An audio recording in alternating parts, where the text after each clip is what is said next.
welcome to the channel and welcome to this Warhammer Age of Sigmar Battle Report. Today it is the Sons of Behemat versus the Stormcast Eternals.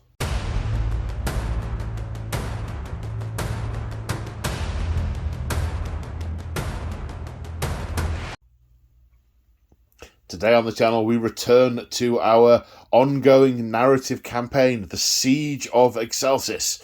This is episode 5. Now, you don't have to have seen the other episodes. This is a standalone game that you can watch in its own right. However, if you are interested in the ongoing story, I would personally recommend going and watching the other episodes first. You still here? Okay, the story so far. In episode 4, we saw a fragile alliance between Skragrot the Loon King and Godrak, the Fist of Gork, and they began rampaging across the Gurish heartlands, heading towards Excelsis. In the meantime, the Astral Templars have been running their massed hunts out of Temptia Beast Hall, south of the Gnarlwood. All throughout Gur, man and beast can hear the drumbeat, the thunder of hooves in their very hearts and souls, but many of them know not where it comes from. Those pledged to Gorka Morka feel it most of all and are agitated and coursing with potential. All across Gur, gargants have been emerging from their caves into the light of day with an alarming frequency to prey on both man and beast. A hunting party of the Astral Templars' Vanguard Chamber has been tracking a heel of gargants and found their lair. Reinforcements being an unlikely prospect, the chamber attack for fear of missing the chance. So, the table here, we have this is the lair. It's the spine of a long dead serpent beast that's coiled around this mountainous outcrop. The heel of gargants has been camped here for some time, amassing all their loot and stuff in the centre. I'm sorry, that was a little bit goblin-y there. Amassing all the loot in the centre. Put it in the pile, lads. Put it in the pile. We's eat it later. But to be honest, for a heel of mega gargants, this looks no more than a snack, a day's provisions. So it's an alarming prospect for the Astral Templars. I say alarming. Alarming is not the right word, but the Vanguard Chamber, they tend to hunt the prey and call in the Storm Host to take the prey out. Often, not Extremist Chambers, Excelsior Chambers. Have I got that right? The ones with all the paladins come storm casting down, lightning strikes to take out the beasts that the Vanguard Chamber have hunted down. However, this chamber does not have contact with the Storm Host. There are no brothers and sisters. I was going to say in orbit, not in orbit. Ready to be set down from high as air. This is hunting on the plains, and these fast-moving Vanguard troops have to make do with the numbers they have, and this is why they were forged. So they will not shirk from the challenge, perilous though it may be. Right, in terms of mission and deployment, we are playing open war. Deployment, the Gargants are starting in Territory A using Map 1, that famous map that really should have a cool sounding name but doesn't. It's Map 1. So the Gargants start in the centre. This is their home, and the Astral Templars will be deploying in the two ends of the table. Of course, Vanguard Chambers have huge manoeuvrability, so I do not expect things to stay there for long. Victory condition, we are playing drawn and quartered. There are 4 objectives, each one more than 12 inches from the centre of the battlefield, and more than 12 inches from each other, and more than 6 inches from the edge. At the end of each... Is it battle round or turn? At the end of each of their turns, a player scores 1 victory point for each objective they control. So it's a case of whether this group of Gargants is effectively being broken up. The intent of the Astral Templars is obviously to kill them all, but if they can kill some of them and rout the rest, so they stop being a cohesive force that is attacking settlements and Dawnbringer crusades and caravans and all of the things they don't want them to attack, then breaking it up is enough. So dismantling their home and chasing away some of the little ones, scattering them to the four winds. They don't have mobile phones. They're not going to be able to get back in touch. They're going to run off. And it's going to take them quite a while to regroup or find another heal. So that's why we're not playing to the death.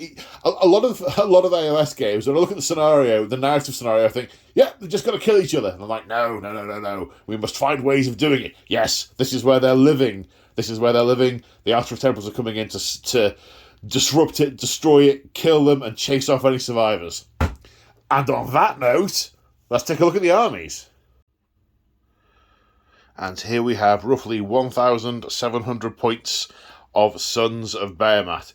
An unusual number of points because that's just the right number to get the two armies to match. The points equivalizing being a little bit clunky. So in terms of battle traits, what are we talking about for Sons of Behemat? Well, they have Mightier makes Rightier is one of their main rules. Effectively, Gargants count as a certain number of models when contesting objectives. Each Man-Eater Gargant counts as 10 models. Each Mega Gargant counts as a variable number of models depending on how wounded it is. That's their main rule that cuts across the entire army. The other is, I say the one main rule. There's a few. Wrath of Titans. There are 3 monstrous rampages that are special to Sons of Behemat, and they are all awesome and dead narrative and so on. However, they're fighting against the Astral Templars, and for reasons that will become clear, they are very, very, very unlikely to be able to use any of them. But we'll come on to that in a minute, so I'm not going to go into those in detail. This is a Beast Smasher tribe. This is the head Gargant, and all the others are looking to emulate his behaviour. Even though we have a War Stomper, they are all trying to be like the boss. That's the sub faction. In a Beast Smasher tribe, a couple of special rules. Bone Crunching Strikes is not going to come up in this game. It's a rule that lets Mega Gargants do extra damage against monsters, but the Stormcast army has no monsters in it, so I won't go into that. One that could have an effect is Don't Let a Few Cuts Stop Ya, which is a command ability that has to be given to a Man Crusher Gargant unit, so potentially a mob. This is a mob of 3 Man Crusher Gargants. These 2 are individual Man Crusher Gargants. And it means that they use the top row of their damage profile. They count as though they are not wounded for the purposes of fighting in that phase. And if they are slain before they have fought, they get to strike before you remove them as a casualty. So, yeah.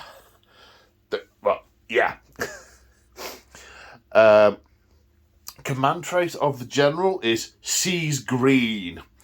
At a certain point, the Beast Smasher Gargants are fairly deranged and are very close to Gorka Morka, quite close to Oryx. And this one, at a certain point, genuinely will believe that he is an incarnation of Gorka Morka made manifest on the battlefield.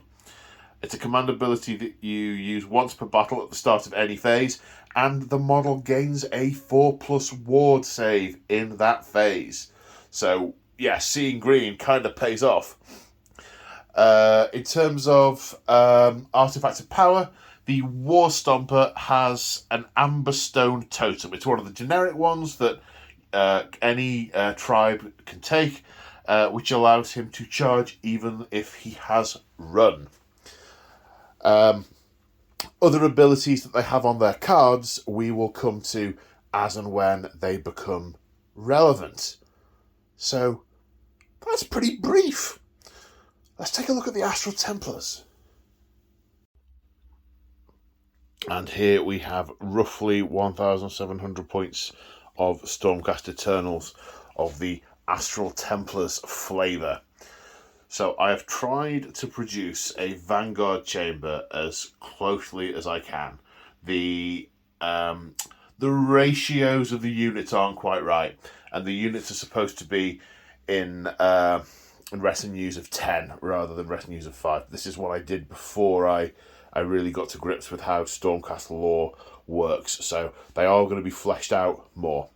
The other thing to call out is, strictly speaking, here we have a Lord Arcanum who is not a member of the Vanguard Chamber. However, as one who has developed a close affinity with a Griff Charger, he has joined this particular Vanguard Chamber on this expedition, as he is able to keep up and provide his brothers and sisters with much needed close support. So, models-wise, what are we looking at? We'll go through the army in just a second. So, we have 3 units of Vanguard Hunters. They all have some shooting and some combat. They're not great at either, but they're solid at both. Each unit carries an Astral Compass, which lets them redeploy from the table to a table edge, 6 inches, I think. I'll check when I use them. So they have some mobility, but not infinite mobility. Then we have the Vanguard Paladors. These are our cavalry. They have some ranged crossbows. They can also throw their spears at ranged. They are again solid in both range and melee, but amazing in neither. They have much more mobility. The Paladors, as well as the 2 characters who are on Griff Chargers, at any point they can ride the Winds of Theric in any movement phase, be removed from the table and replaced anywhere on the table that's more than 6 inches away from an enemy unit. So they are super repositionable. We then have 2 units of Vanguard Raptors. 1 unit with the Hurricane crossbows and 1 with the Long Strike crossbows. The Long Strikes have an obscene range. I think it's 30 inches, I think. It's a lot. But there are some restricted lines of sight on this table, so they won't just have free reign to fire away with impunity. Some of these Gargants can move pretty quick. Now, these are the 2 units in the Vanguard that do not have a method of redeploying on the table. So they are the slowest units in the Vanguard, and they are vulnerable. They're a vulnerable anchor, whereas everything else is quite manoeuvrable.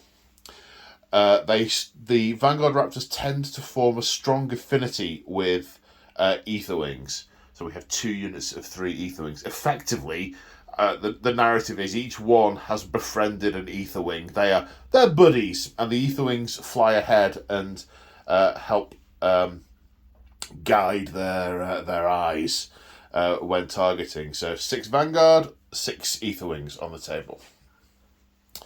Now we come to the heroes. Well, the Lord of the chamber is the Lord Aquilor. He's the commander of the Vanguard Chamber. On a Griff Charger, he's similar to the rest. He's fairly punchy, fairly shooty, but not amazing at either by the standards of a hero on a mount. But he's, again, solid in both. The Knight Arcanum I've mentioned. He's a wizard, not technically part of the chamber, but joined them because he has a similar affinity with the Griffhound, the Griff Charger. Then the 2 officers of the Vanguard are the Knight Zephyros, Sigmar's assassins. They have similar abilities to reposition themselves on the table to ride the Winds of Theric. What's it called? Wind Rider. Similar. That's what they're riding. But it's called Wind Rider in their case. The very first of them to be able to learn the ability was Neve Blacktalon of the Hammers of Sigmar, but soon all the Knights Zephyros began to master the ability to turn up behind their target and charge at them. They're fairly punchy. Don't think they've got any range. Oh, they do. They have got a bolt storm pistol. It's tucked to her belt. And last but by no means least, we have the Knight Venator. Now, you'd be forgiven for thinking this was effectively a senior prosecutor with the wings, but it's not. It's an officer of the Vanguard Chamber. He's accompanied by his Star Eagle, kind of an Uber Ether wing, who flies around and attacks things, which is effectively has a ranged damage profile to represent the Star Eagle flying ahead and pecking and clawing things to death. It's very manoeuvrable, very long range on that bow, and once per battle he's got an Uber arrow to do super damage. I say super damage, it's like D3 or possibly D6. Check it when we use it. In terms of overall traits, this is a Stormkeep army. Narratively speaking, none of this is coming down from Azir, so Stormkeep is the most applicable of the two options. That said, because this is a Vanguard army, there are no Redeemer units, and it's the Redeemer units that give all the Stormkeeps their special rules. So I guess it's less for me to have to remember. I haven't used this army before. I finished painting it, I think, a little before Christmas, and I have been looking forward to this game immensely ever since. They have, for those of you who are familiar with Stormcasts, they have the Blaze of Glory special rule, where if they die within an inch of an enemy model, you roll a number of dice equal to their wounds, and for every 6, a mortal wound is done to that unit. Now, the Astral Templars, their Storm Host speciality is they are monster hunters. They know how to fight and bring down large beasts. As such, they cannot be picked as the target for a monstrous rampage. However, the Aetherwings can, because they are not Stormcast. So it is possible that there'll be some monstrous rampaging, but we will see. We will see. But not particularly likely. A Stormhost also gets a unique trait, a Holy Command. I have picked Thunderbolt Volley. Once per game in the command phase, it's a command ability, so it does cost a command point. A Judicar or Angelos unit can be picked to shoot immediately, which is, it might even be the Paladors. It's at least all the Raptors and all of the Hunters. Probably definitely not the Knight Venator. Yes, that's a once per game thing. In terms of other specials, the Lord Aquila is a skilled leader. Now that is one of the generic command traits from the core rulebook, because there are only 4 in the Stormhost. One requires you to be on a Star Drake. One is all about coming down from the stars.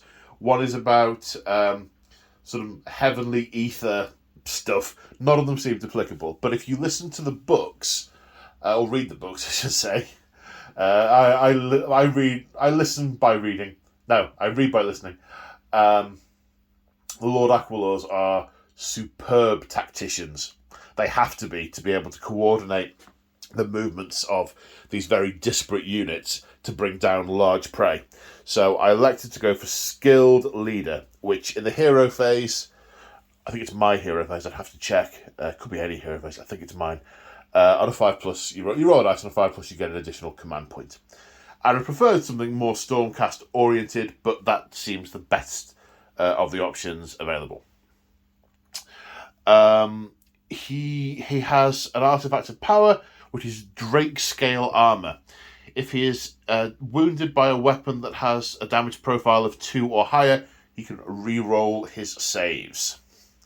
So that describes many of the weapons that the Gargants have. The Lord Arcanum, his spell from the spell lore is Thundershock. It casts on a 6, and every enemy model within 18 inches you roll a dice for. And on a 3+, they're so sort of knocked about a bit, wrong-footed by the shockwave. They are at -1 to wound for the rest of that turn. I'll check the duration. I think it's that turn. His mount has the mount trait. Celestial Instincts. It may retreat and either shoot or charge again in the same turn. And that is the Astral Templars force. Let's go on to deployment. Oh, I should also mention that there are some realm rules that apply, because we are using the rules from the Kragnos book, in which the story of the Siege of Excelsis is told. There are 2 specific rules that will affect this battle. One is the realm magic. It's a spell called Wild Form that every wizard on the table will have access to. It gives a bonus to run or charge. It's +2 to run or charge. I'll make sure I get it all right before I use it. And then Desolate Wilds is the other rule that's applicable. Every model that is a destruction model gains +1 move and +1 bravery. Now let's go on to deployment. And here we are after deployment. It's an interesting challenge for me, this game. I think I forgot to mention it. This is a game of solo hammer. So I am playing the game of myself against myself, putting myself in the position of the other team at each time. And it's going to be fairly straightforward from a Gargant point of view. It's, where is they? I'm going to get him. And easy to put myself in that headspace. But then I've also got to jump to the sort of kind of etheric, the Vanguard chamber approach, where I have to think a lot more. And I think for the Gargants, this is going to be like fighting smoke, because with the exception of the 2 shooter units, which are fairly far out, this is going to, when they get near a unit, if they don't get to it, that unit's just going to move, and then they'll be left stuck in different places. But the Gargants have the advantage of controlling all 4 objectives to start the first turn. So the Astral Templars have to play a longer game. They're going to be in points deficit over the first couple of turns, but they need to move around, pick off targets, and then move again before the other Gargants get to them and turn them into paste. Because I've just been through all the cards, and the Astral Templars are okay at what they can do. Their strength, their points, all come from the fact, with the majority of units, that they can move about really quick. The Gargants, on the other hand, oh my word, they will mess up units that they get to. So it's going to be really interesting to try and grab hold of one of them, but when they get caught, it's going to be tricky. So in terms of deployment, the Gargants were fairly straightforward. It was put a unit on each objective and put the boss down somewhere in the lee of that large rock to make it really difficult for him to be shot. The Astral Templars are in little groups. So we have a group here of 5 hunters, kind of guarding these the crossbow vanguard that'll move forward and do some firing, and potentially do some moving about depending on how angry he gets and how close he gets. The ether wings from these raptors are nearby, and this is being coordinated by that officer. The Lord Aquilor and the assassin are kind of stalking on their own. They can, in theory, the knight Zephyros. The knight Zephyros can be a windstalker and move to 9 inches away. Not a great chance of getting in. 1 in 3, but with the possibility of a reroll. I probably should mention at this point, small number of house rules from games of AOS. I don't cap plus and minus ones, and I play that spells and monstrous rampages and stratagems can be used multiple times each phase, because it's a narrative game. You don't get a good line standing there and going, "Sir, why aren't we firing? They're coming closer. Squad A has fired. You can hold your tongue and die with dignity. But I've got my gun right here. They're charging. I could just shoot at them, sir. Really, sir? No, sir. No." So no, we don't do that. So yeah, small number of house rules. So, yeah, maybe forward to victory is a thing. Depends how command points are doing. That's possibly a straggler that can be picked off, but it's awfully close to that big one. All depends how that goes. Here we have another little knot. What's the biggest knot? We have the Paladors on the side, who can move to any position on the table to reinforce whichever Gargant is being picked off first. And we have another unit of hunters defending the Vanguard Raptors. However, these are much further out. They don't have to move unless this lot all dies or runs off. So it's going to be interesting to see if they end up coming all the way over here to take them out or not. Their Ether Wings are nearby, and the Lord Arcanum is coordinating / being with this unit. And then over there in the corner, we have a unit of hunters safely out the way of most of the shenanigans, but they can use their astral compass to relocate to any table edge that they might need to. So, depending on who goes first, we'll see how that plays. Whether it's both sides definitely want to go first, so it does come down to the dice roll. Whether it's a carefully laid trap, or whether this unit, this heel of Gargants are so energized by the power of Kragnos coursing through their veins that they just charge headlong into the Astral Templars before they knew what hit them. Speaking of which, good luck, sir. You two. Nah, a bit weird. I won't do that again. Okay, the Astral Templars win the roll. They are going to take turn 1 of battle round 1.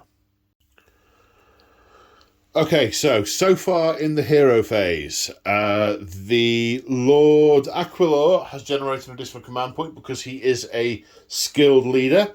So it's 3 command points per side. The Knight Venator tried heroic leadership to best guide his the Stormcast under his leadership, but failed. The Beast Smasher Gargant is having none of this magic stuff, and is using heroic willpower to attempt to unbind whatever spells are thrown his way. The Lord Arcanum has no particular... now. Okay, so do I want to do that? I don't think I do. So what I'm thinking is, do I put wild form on these? So actually, I could potentially get a charge into those, but I don't think I want to do that. I think I want to stay a respectful distance away from them and put fire into them.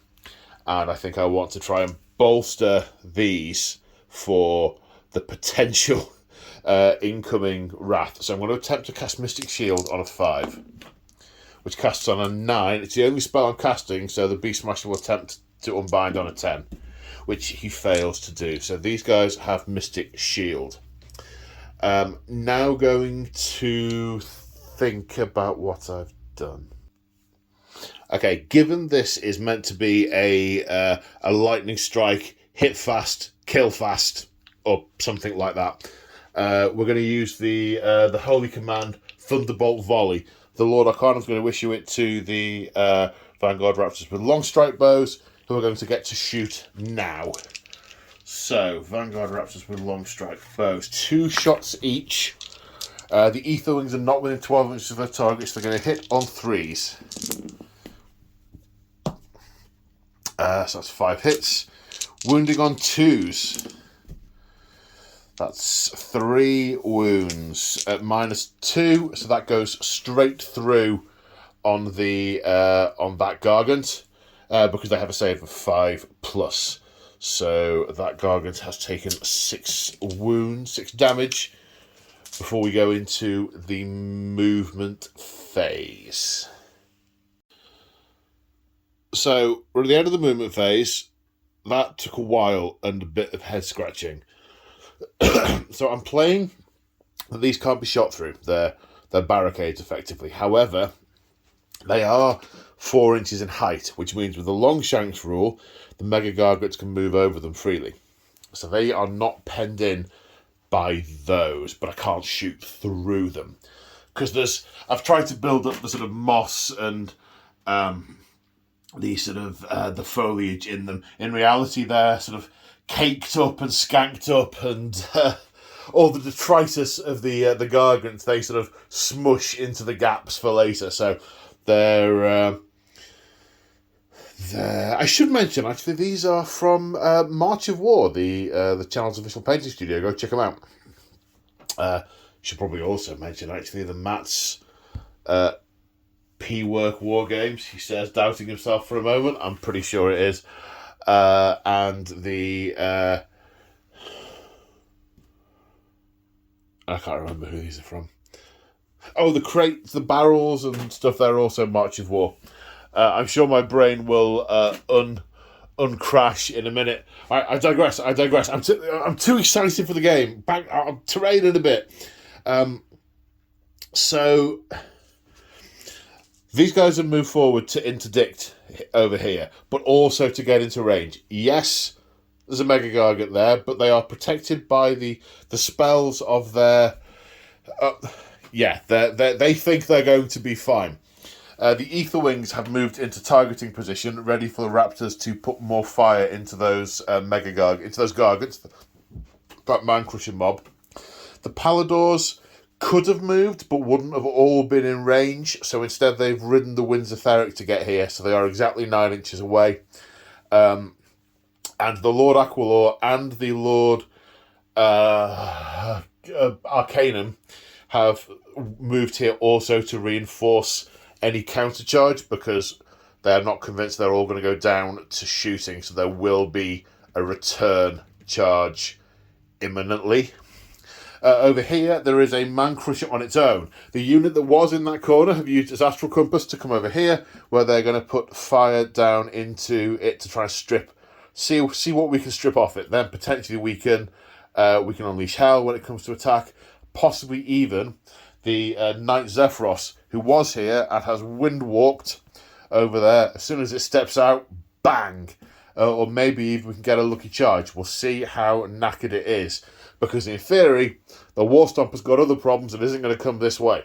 And neither is that mob. So that's potentially pick-offable. Over here, the Hunters aren't all in range. I measured badly when I set them up. Only the front rank are now in range. Again, the Ether Wings have moved forward to target. The Vanguard Hunters with the crossbows have moved forward. They are in range. The Knight Venator is in range from about half a mile away. We will not do much damage to that War Stomper. This is the most perilous position, I think, on the battlefield. I did think of trying to come in here, but the angles are difficult. You can't get 9 inches away and be back here and still within 6. You've got to come back here, and then there's not a lot of shots. You can't get many units ganging up. I say ganging up. I've managed to position everything so I'm taking on 3 units at once rather than just 1 or 2. 2 is probably reasonable. 3, I think, is pushing it. But I couldn't realistically target this Mega Gargant with those 2 because the Hunters have to come in by the edge. They can't move to somewhere near, and they can't shoot through here and are out of range back here. And I could have moved a bunch of stuff over there to reinforce that attack, but the Knight Venator can't fly that far, and these can only walk. The Ether Wings can also fly, but not that far. So this had to stay put.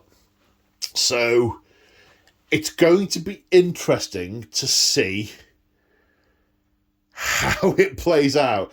I think I should make quite a mess of those with the Vanguard Raptors and so on, but if there's one left, one of those could take out a unit. Wouldn't necessarily take out the Paladors, but this guy, that club does 5 flat damage, and he has other weapons as well. Plus, whilst they can't monstrous rampage, they get impact hits when they charge. They can pick things up and eat them or throw them. There's a lot of pain in the Mega Gargant arsenal. So if this initial hit doesn't do a lot of damage, the Astral Templars could take a lot in return. So, here goes. Shooting phase. Okay, so we're going to start with the Mega Gargant mob. First off, we have the Vanguard Paladors. We have 3 spears to throw, Star Strike javelins, but the Prime has an additional attack with them. So, do I want to use the command points? The Lord Venator can do 1 command point per turn for free. Do I want to all-out attack? Yes, I think I will. I think we'll declare all-out attack on this unit here.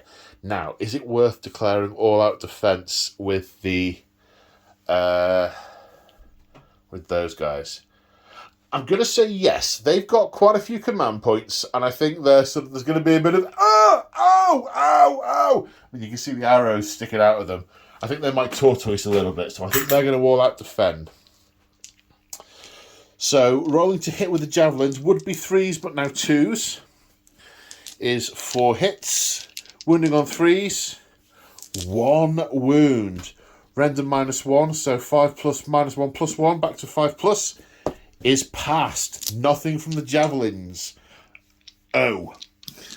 Then we have the Boltstorm pistols from the same unit. 2 shots each, hitting on 3s with all-out attack. Wounding on 4s. Rend of 1, so back to 5s.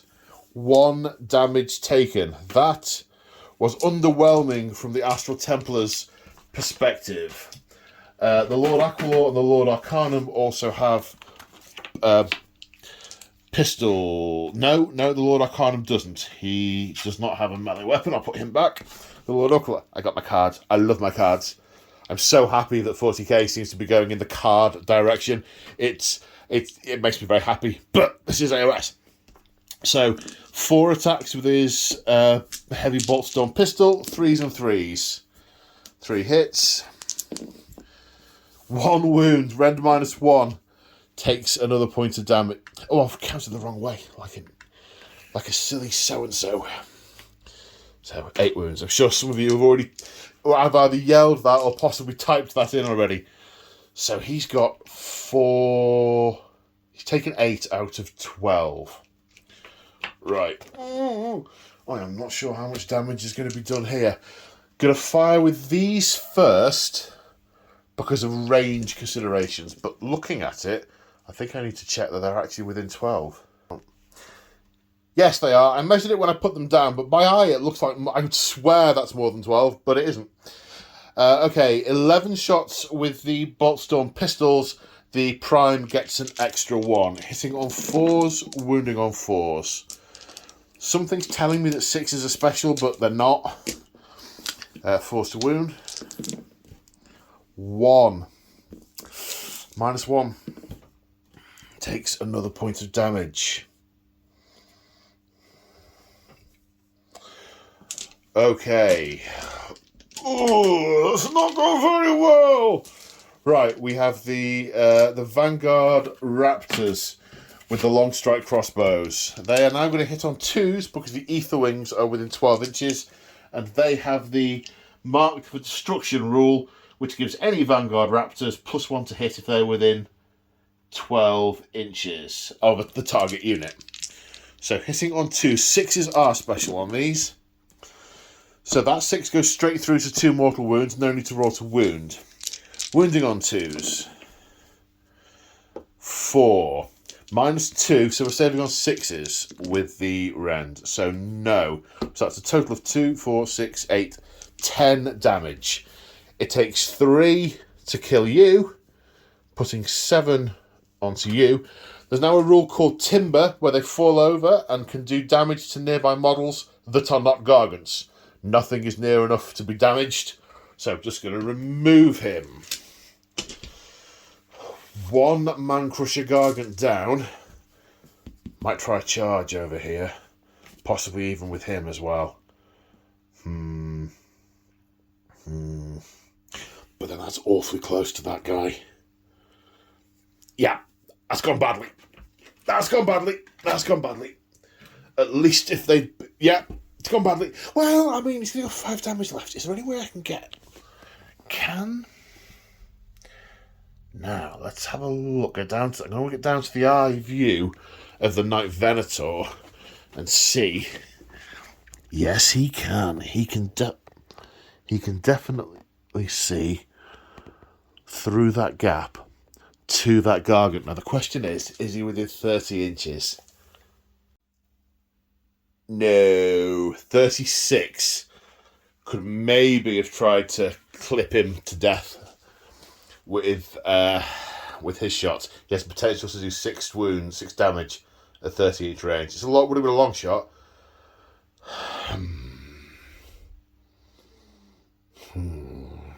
Right, we're still in the shooting phase, so let's come here and fire this unit of Vanguard Hunters.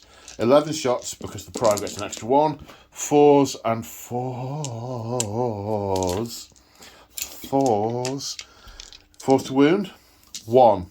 -1 save for 6. Yes. Oh no.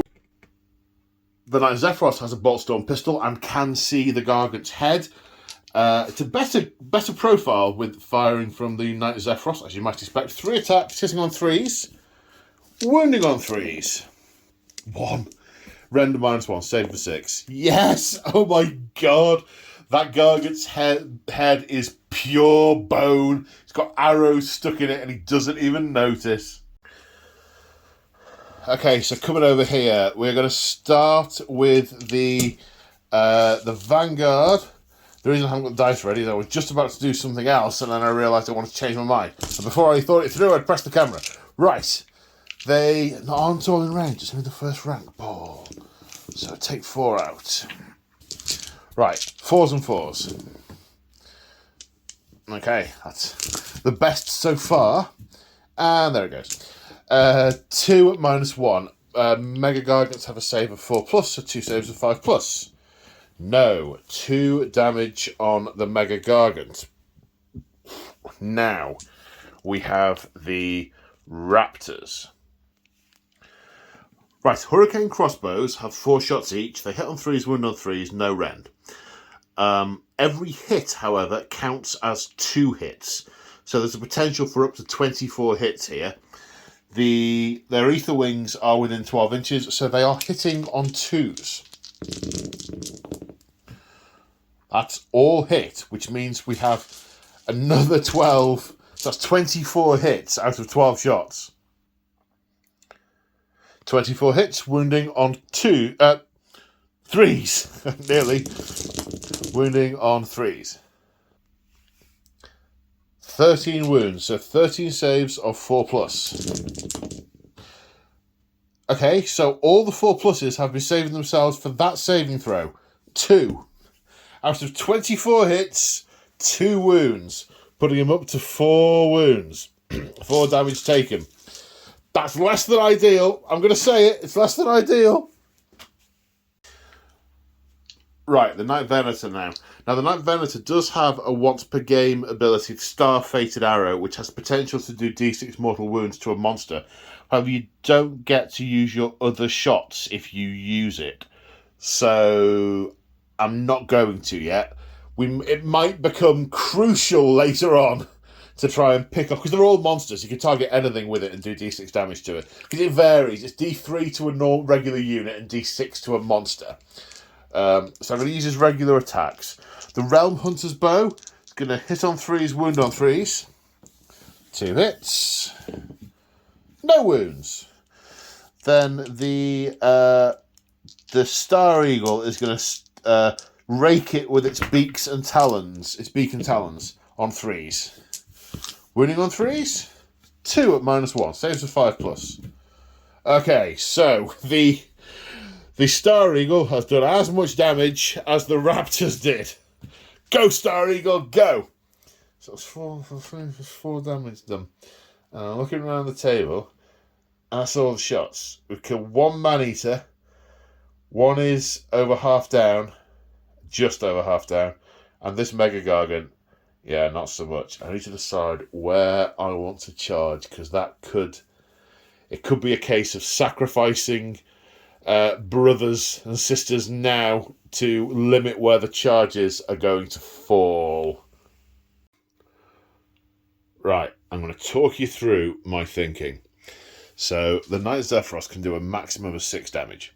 It's got 6 attacks with its axes. It's good, but it can't kill the Gargant.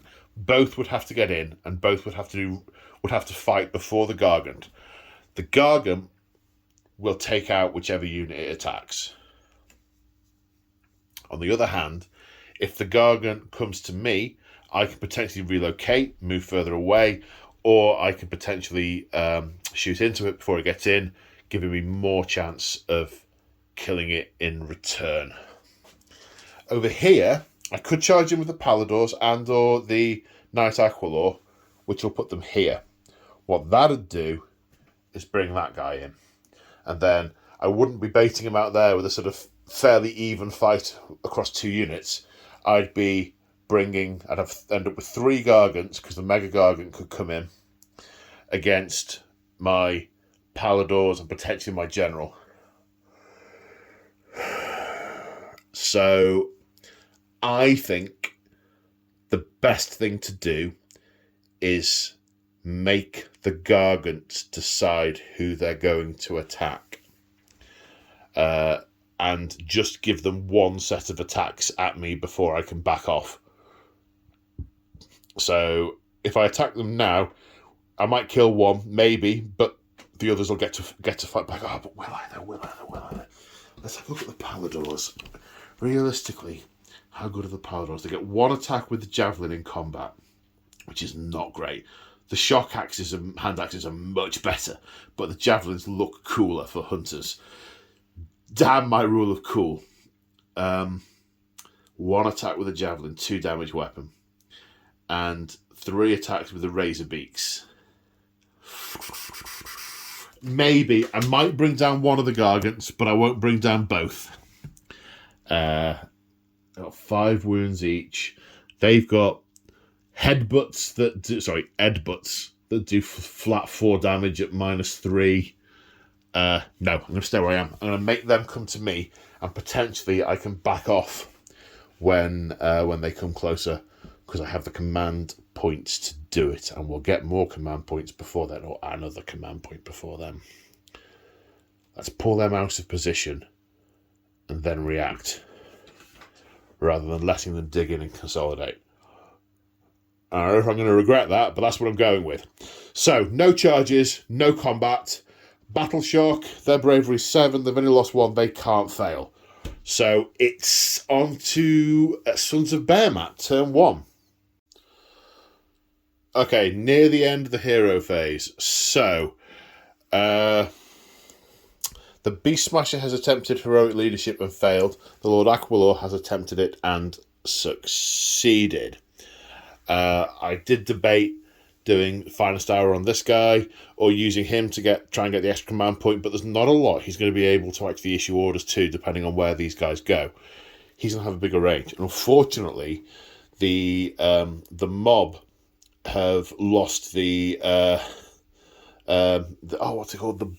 I had it a second ago. The Bull Stomper, because unfortunately he was at the front and he's passed away, so he can't issue orders to that mob himself. It has to be one of the heroes that does it, one of the Mega Gargants. That said, spending a command point on Rally, get up, you ain't dead yet, on a 6, he's not dead yet. That's very close to a 6, but not quite. Right, time for movement. So at the end of the movement phase, the Gargants are quite miffed. They're quite miffed at being attacked at home, and they are going for it. The War Stomper has moved forward, has ended up 3 inches away from these 2 units. This Man Crusher has run, but because of the keep up rule, as long as he is within 15 inches of the Mega Gargant, he can run and still charge. He can potentially charge there. I did toy over here with exactly what to do. Well, no, let me rephrase that. From the Gargant's perspective, it was dead easy. They shot us! then go over there, and I want to crush these things, or words to that effect, over here. In fact, to be honest, Beast Smasher Gargants just tend to drool and charge at things. I mean, he doesn't even know he's got an arm hanging out of his mouth. And this Man Crusher also heading into what is possibly a trap, or possibly not. With the Astral Templars head on, I did debate relocating all over the place, but they've got such a long charge. They're so close from a charging perspective, I would have to move back quite a bit to actually have that be a benefit. And I want, in a number of cases, to block them from coming any further out. Certainly with the Mega Gargants, I don't want them coming towards the Raptors. So I'm staying put. There are plenty of command points to use on Unleashing Hell and All Out Defense. So, Astral Templar-wise, relying on those. Gargant-wise, smash! So, that's where we are at the end of the movement phase. There is some shooting in the Gargant army. Man Crusher Gargants can throw rocks. So he's going to throw some rocks. So it's why I didn't run these two Gargants. I could have got the other one closer, so they were both exactly 3 inches away, but I wanted to throw some rocks. Because, with the long shanks, with the keep up rule, I would have been able to charge anyway. But wouldn't have been able to throw rocks. 1 attack each, hitting on 4s. No. Oh, one. Winning on 3s? No. Now, this Gargant, hitting on 4? No. Okay, that's the shooting phase. So, we're now going to have the charge phase. So this Gargant is going to charge. He's in. 10 inches. Where's he going to end? He's just going to pile straight in. Now, what order do these things happen, and does it matter? I don't think it matters. The stomping charge rule means that D3 mortal wounds are done when he charges. For 1. So 1 mortal wound taken on... I don't want either of those to die. 1, 2, 3, 4, 5, 6. 4, 5, so taken on the prime. So 1 mortal wound taken on the prime. That's not great. But they are going to unleash hell for a command point. Which is -1 to hit. So these are actually going to be 5s and 4s. Better than they did last time. Force to wound. 3 at -1, so 3 saves of 6+. So finally, this Gargant fails a 6+ save. We'll see in the combat phase if he's moved imprudently close to the Knight Zephyros. Right. Other charges. So, this Gargant, who couldn't throw rocks because he ran, is going to charge these Ether Wings. Oh, that's out. Do I want to spend a command point on that? No, the command point is for the Megas. Speaking of which, okay, the War Stomper charges 8 inches, makes it in. Boom. Now he has some impact damage. Crushing charge, D3 mortal wounds for 1. I need to learn not to put the astral compasses at the front of the unit. Right, both the Vanguard Hunters and the Vanguard Raptors are going to unleash hell. So the Raptors first. -1 to hit for unleashing hell, so they're going to hit on... let me just check the wording of the Ether Wings. Do they count in this phase? I see no reason why they wouldn't from the wording of the rule, so we are on +1, -1, so we're back to hitting on 3s. Gee whiz, 6 misses. Okay, so each hit counts as 2 hits, so that's 6 hits, 12 hits. Wounding on 3s. That's a better bunch of wounds, but of course last time he was the hero with all the 4+ saves. Let's see how he does this time, 4+. Still quite a few. That's 5 go through, so he's taken another 5 damage. Then the Vanguard Hunters with their pistols. They're hitting on 5s. 2 hits. Winning on 4s. 1. Save of 5+ because Rend 1. Okay, so he's taken 12 damage in total out of 35. I suspect he's going to reap a toll for that. So over here, there are 2 things that need to happen after the unit finishes a charge move. The wording doesn't particularly help, so I'm going to say they're simultaneous. One is what's it called? Crushing hits. Have I got that right? Stomping charge, and then unleash hell. So I'm going to say they're simultaneous. So roll. Well, they've got to get in first to charge. 7. That puts them in. Dink. Dink. Oh, that's an inconveniently placed tree trunk. Look at that. Ah! Right, a little bit of shuffling around and they have fitted. It's 2d3 damage for completing the charge, 1 per Gargant.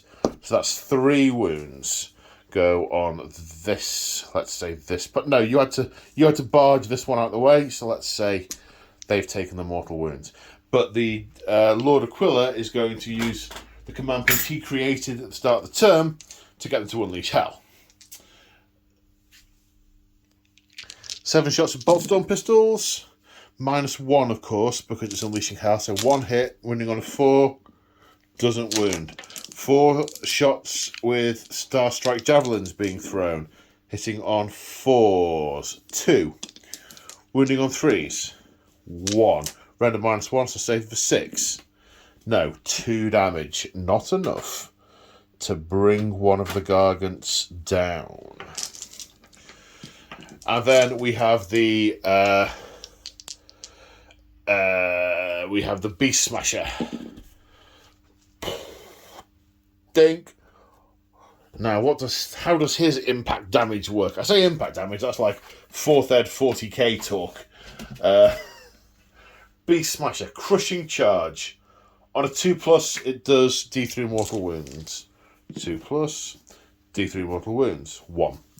I've just realised I should have been rolling the D3 for all of them. I haven't been doing that. Ho-hum.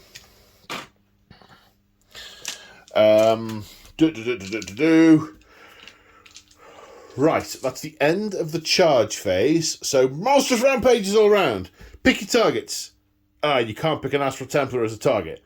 Okay, never mind. Right, so the Gargants... To pick someone to fight first. It's here. It's got to be here. The Beast Smasher is issuing... what was it called? It's just a scratch. Or never mind those scratches. Or whatever it is. So that these 2 are both operating on their top profile. Do I want to all-out defend with my last command point? No, I don't think I do. I think I want to use that elsewhere. I think I owe it to those guys to use it on them. So, Man Crusher Mob. So they're going to try and stuff them in my bag. No, they're not, because these have got lots of wounds. He tries to pick something up for later, but you need to roll twice the number of wounds on a d6, which obviously you can't do on a Palador that has 5 wounds. It makes sense. He can't stuff a Griff Charger in his pocket for a snack later. So, we're counting as being on the top profile for both of them. They've already had a command issued to them, so I can't all-out attack, which is what I was just erring. The Bull Stomper's dead, so no extra attack for the Bull Stomper. So we're on to massive clubs. 4 attacks each at the top level, hitting on 3s. So they've all hit. Wounding on 3s. All but 1 wounded. I knocked that. That was a wound. What's the save of a Palador? Only 4 at -1. This isn't going to go well for the Paladors. At -1. So saves of 5+. 3 saves. And these are 2 damage each. That's 2, 4, 6, 8 damage so far. They have 5 each, so that 2 kills that one. Another 5 kills this one, kills the prime. And 1 more damage goes over onto this guy. That's the first weapon. Then they will attempt to headbutt, hitting on 4s. Both missed. Then they will both attempt a mighty kick. 3s. 1 hits. Winning on a 3. Yes. -2, so save for 6. No. D3 damage for 2. Oh, okay, I just remembered something. A tiny rewind. So the Lord Arcanum can cycle the storm. Instead of removing a model from play, you can heal 1 wound to... When a friendly Stormcast Eternal model is slain, instead of removing it from play, you can heal a wound to it, and it doesn't count as having been slain. You can't use it on yourself. The upshot of which is, 1 wound was retracted, then another one applied, still died, but the net effect is that goes down to 2. And they are now done. 2 dead Paladors. Okay, right, now it's the Astral Templars' turn to pick somewhere to fight. And it's honestly much of a muchness, you know. So I think... Actually, no, it isn't. It isn't much of a muchness. I think we'll go over here because the War Stomper has been damaged. So if we can knock it down another bracket, that might make a difference. So we'll activate these Vanguard Hunters. Right, they're 2 attacks each, plus an extra 1 for the prime. So they are 11 attacks, again, same as they are with their ranged weapon. The Storm Wrought weapon hits on 4s, wounds on 3s, render 1. Hits on 4s, wounds on 3s, render 1. So saves -1 of 5, plus 6 saves of 5 plus. Makes 3 of them, takes 3 more damage. So he is 15. Oh, he's done well with his armor saves, this fella. So he has taken 15 damage. Now, where do I want to go? Oh. Okay, so now do I attack with the Ether Wings before the Gargant gets to go? Or do I, because I've only just noticed it, go over here and try and smush those hunters before my profile goes down too much? Because the hunters could take 3 wounds off him. I think I need to do some measuring. Right, we're going to go with this Mind Crusher, see if we can do some damage to these ones before we expire. So first off, he's being activated. We're going to stuff him in my bag. Roll the dice. I need to get equal to or higher than double the wounds characteristic. 2 in models, need 4s. 4s. Ooh, who should we put in my bag? This guy's in my bag for later. I enjoy noshing on that. Oh yes. Right. 6 damage taken. So on my on a reduced profile, I get 3 attacks with a massive club rather than 4. Hitting on 3s. 2 hits. Wounding on 3s. 2 wounds. Render 1. Vanguard Hunters have a save of 4, so saves of 5. No. 2 damage each. We'll kill the prime. We'll kill this guy. Oops. And then pass a wound onto one of the guys at the back. Then we are going to headbutt one of them on a 4. No, we're not. But we are going to attempt a mighty kick. But we're going to miss. Okay, so a couple... 1 put in a bag for later. Nom nom nom. And 2 smashed with a big club. Now the Ether Wings are going to activate. 2 attacks each. Hitting on 4s, wounding on 3s. That's 4 hits. 3s to wound. All wound. Saves of 4 plus. Fails 2. Goes up to 17 damage taken. He is about half down. Right, which Gargant is going next? And the Beast Smasher gets to go next. It's going to put all of its attacks into the Hunters, except for Death Grip, which is going into the Aetherwings. It's going to pluck one out the sky and squeeze it. So 3 attacks with its Menhir Club, hitting on 3s, wounding on 2s. All wounded. I said I was going to all out defend with those before. I did say it, but didn't spend the command point for it yet. Because they also have thingy on them. They have Mystic Shield on them. And that's relevant because at this current damage level, the Menhir Club is a rend of 3. So +2, -3 means they have saves of 5+. Which would have been really important because they have it has a damage of 5. So they've all died. Massive swings from that club, shattering Ceramite? Sigmarite.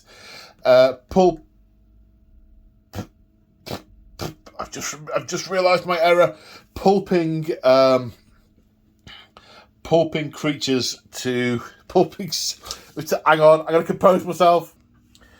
It's Gargantuan Club making short work of the Sigmarite and the lightning-wrought warriors within. Speaking of lightning, these two we're within an inch of him, so they're going to die in a blaze of glory. 6s for mortal wounds. No, I'm going back here to do that in a minute. So they all die. His almighty stomp is spent squishing them into the ground. But he is going to attempt to grab an Aetherwing, which he does on a 3+, roll a 5, 2+ to wound. No.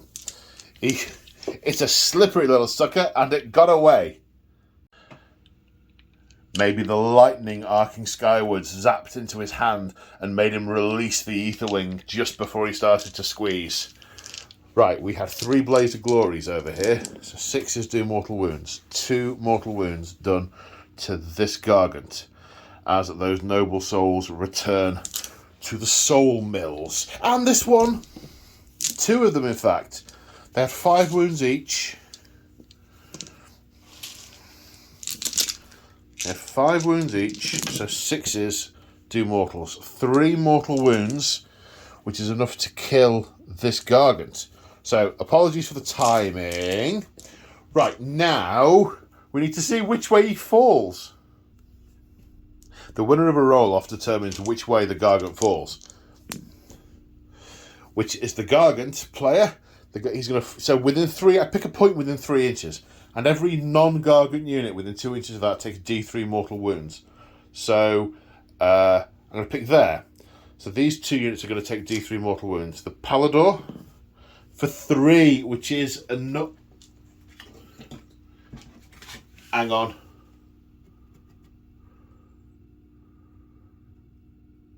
Yeah, which is the Palador. So that Palador has just died. The Aquilor takes a mortal wound. That's a convenient dice. Does Blaze of Glory go off for this Palador? No. So the Paladors are gone, as is this Gargant. Has that pulled him out of engagement range? I wonder. We shall see that in a minute. Right, so that was a little bit of going back and doing stuff I had missed. Apologies. So the Beast Smasher Gargant just had his go. And the pile of Stormcast casualties is now racking up. Okay. But then again, as is the pile of Gargant casualties. The Gargants have lost... Oh, no, it's not. No, they've lost 2 Man Crushers. No, very much not. And they've already fought over there. And he's about to... Yeah, okay. So, let's see if the Lord Aquilor is in range. He is, just. So he has 2 weapons himself, plus the Griff Charger. So his Starbound Blade hits on 3s, wounds on 3s. 1 hit, no wounds. His Shock Hand Axe hits twice on 3s, wounds on 3s. Render -1, so this will save on a 6. No, 2 damage each. So that's 4 damage taken by that Gargant. Then we have the Griff Charger, Beaks and Claws, 3s and 3s. At -2, so it goes straight through and does another 2 damage to that Man Crusher. Oh, sorry, I should have piled him in 3 inches, nearly forgot. He was within activation range, I just didn't remember to do the pile in. Right, now there's only 1 Gargant unit left to activate, and that's the War Stomper. So the first thing with the War Stomper is after he piles in, no need to pile in because he's already in base to base, he's going to attempt to hurl a body. He's going to try and grab an Aetherwing out the sky. Need to roll double the wounds characteristic with a +1. He gets a bonus for being a War Stomper depending on his number of wounds. It's +2 at max. It's currently +1. So I need a 3 to get to 4. So the Aetherwing is slain, and he's going to hurl it at the crossbow guys and hit them on a 4+, which he fails to do. They would have taken a number of mortal wounds equal to the model's wound characteristic, but he has missed them. But probably irritated one of them quite a bit because that was his friend he just squished and threw back at him. Right, now, so I should declare where the attacks are going. The Titanic Boulder Club and the Jump Up and Down are going on to the Vanguard, and the Death Grip is going on to the Aetherwings. It just doesn't seem right to use an attack called Jump Up and Down on birds that are in the air. Otherwise I would, but it just seems fundamentally wrong, so I'm not doing it. Titanic Boulder Club, the number of attacks is equal to the number of models within 3 inches of him, plus a modifier from the table, maximum of 10. There are 7 models within 3 inches of him. The table is +3 at his current damage, so that's 10 attacks with the Titanic Boulder Club, hitting on 3. Hitting on 3s. 3 misses. Wounding Titanic Boulder Club on 3s.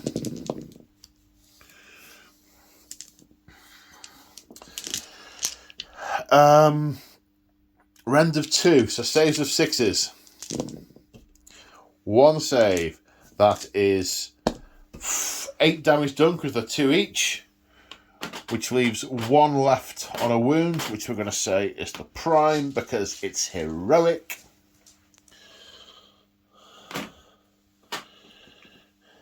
No, it's not 1.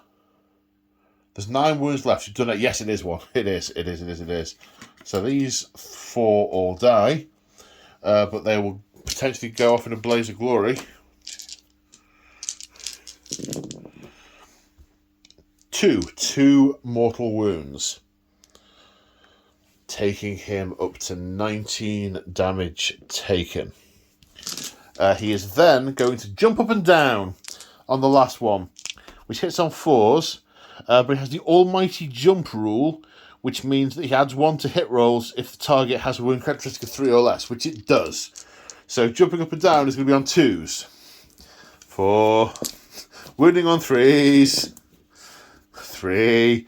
-2, so saves of 6. No, D3 damage each. For 4. He's only got 1 wound. He died, but he goes off in a blaze of glory. Lightning from the arcing to the heavens, searing the flesh off the War Stomper as it goes. Oh, goodness me. This is a massacre. Death Grip is going to try and grab a bird on a 3, which he does. Wounds it on a 2, which he does. -2. Aetherwings have no save. Does D6 damage for 2. Kills another Aetherwing and annoying another Vanguard Hunt. Raptor. Vanguard Raptor. So that's all the fighting, all the Sons of Behemat units activated. So we just have remaining Stormcast units. The Aetherwings are going to attack, hitting on 4s, wounding on 3s. That's 4 hits. 3 wounds, saves of 4 plus 1 save, so 2 damage taken by the Beast Smasher. Wow, that's the first damage he has taken. Then these 2 piling in. 4 attacks in total, 2 each. Hitting on 4s, 2 hits. Wounding on 3s, 2 wounds. -1, saves of 6. No, 2 more damage taken. This Gargant has taken 10 out of 12 wounds. Then the Lord Arcanum attacks. Wielding his Ether Stave, 4 attacks hitting on 3s. 2 hits. Wounding on 3s. No! Excuse me. Then the Griff Charger, 2 hits on 3s. 1 wound, render -2, goes straight through. So that Gargant is still alive and kicking. And looking around the table, I think that's all the combat. So now we come to Battle Shock. And I looked it up seconds ago and it's left my mind. Ether Wings have a bravery of 6. Is this one going to fly off after its flock mates have been... it's been left alone? 2 died, +1. No, it stands fast. Its soul as stalwart as those of its companions in the Astral Templars. Speaking of Astral Templars, don't get shown up by an Ether Wing. These guys have a bravery of 7. Oh no. 3 no! 3 died. 3 and 6 is 9. These 2 succumb to their wounds and lose consciousness. So they're not dead, they're not blaze of glorying, but my cunning plan was to have him try and rally those after killing that. So, at the end of Battle Round 1, the Astral Templars have lost all of their battle line. They've lost the Paladors, and they've lost all 3 units of Vanguard Hunters, and they have the mobility for snagging these objectives. That's going to make the rest of the game interesting.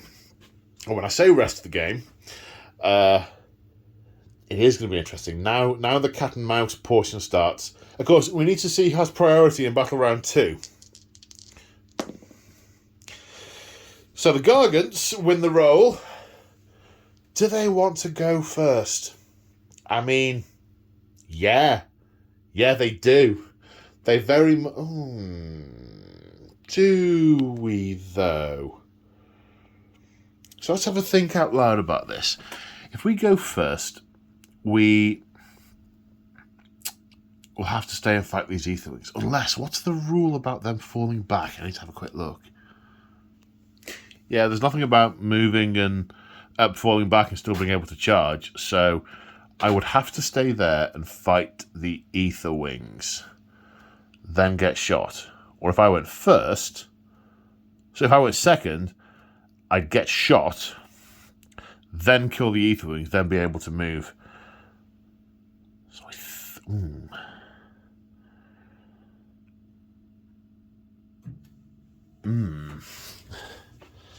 over here is another quandary, because if I go second,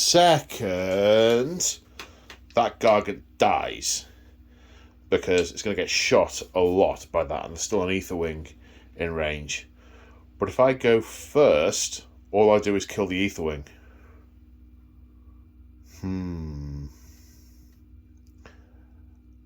I'm going to let the Astral Templars go first. I don't know if that... my brain's telling me that's a good idea. We shall see. Astral Templars, turn 2.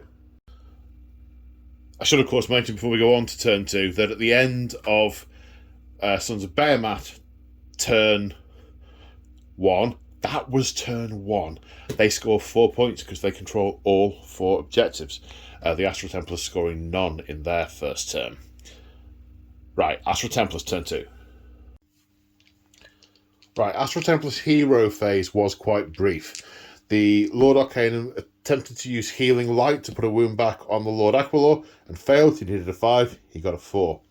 The War Stomper tried to use Heroic Leadership to get an extra command point, but failed.